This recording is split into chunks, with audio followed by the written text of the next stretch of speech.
operations training with New York Philharmonic and Monitoring Sign and UTC Radio 210.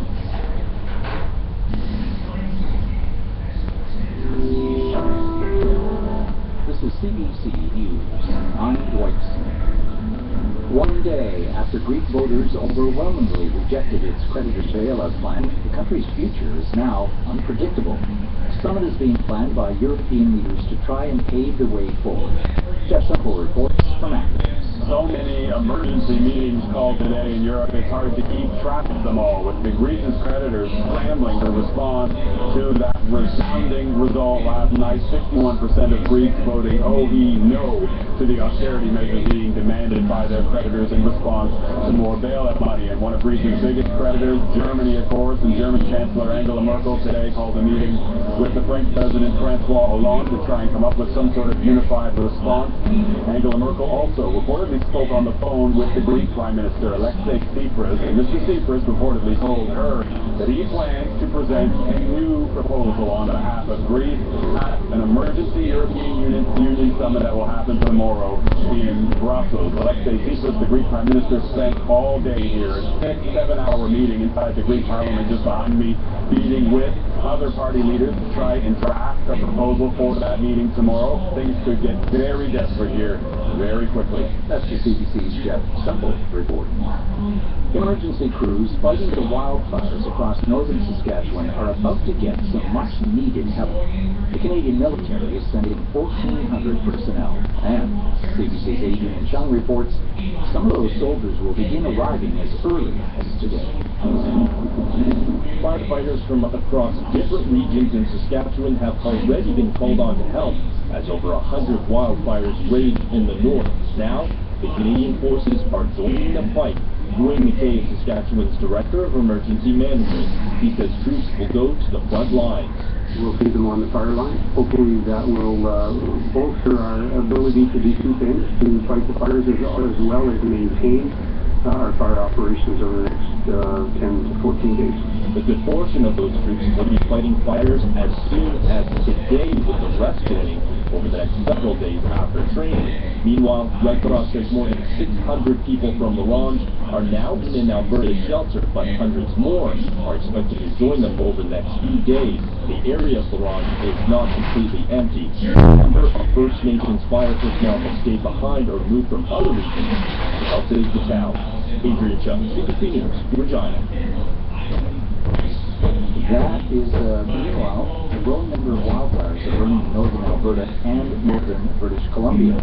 One of those blazes in BC has claimed the life of a 61-year-old firefighter. More than 200 active wildfires are currently burning across BC, where change of dry conditions prompted the province to impose a total ban on open burning on Friday. Winnipeg City Hall was evacuated this morning due to a report of a suspicious package. The second such report today. Security staff told everyone to leave the building and yellow tape was put up around the area. It turned out to be a false alarm. Meanwhile, a report of another suspicious package at a Canada Post depot also proved to be a false alarm. The city has been on high alert since a package exploded at a law office on Friday. Family lawyer Maria Matukas was injured by the blast. 49-year-old Guido Enzo has been arrested and charged. Toronto Mayor John Tory wants to update bylaws regulating ride-sharing companies like Uber. The lack of regulation has been a bone of contention for licensed cab companies attempting to compete. The Ontario Superior Court denied a city injunction against Uber last week. Now, Tory spoke with reporters after meeting with Uber representatives, as well as taxi companies this morning. Our bylaws, which were written many years before technology had advanced to where it is today, simply do not adequately capture the operations of companies like Uber. And as a result, what we have today is not a level playing field. Tory also says he believes that Toronto will appeal the decision of the Ontario Superior Court. That's the CBC News for this hour.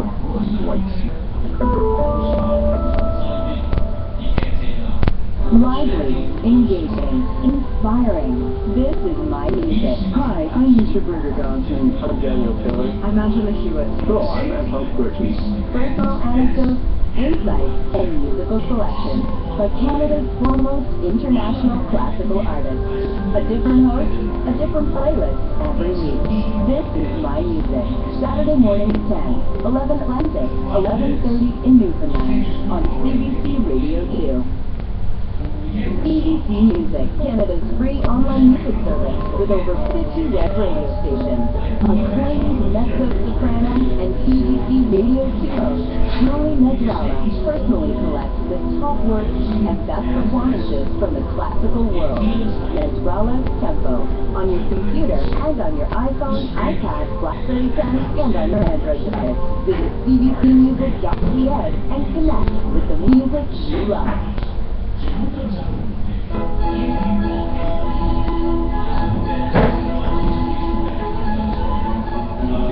The classical music we know and love. You're listening to Tempo. Welcome, come on into your lunch hour on this Monday afternoon.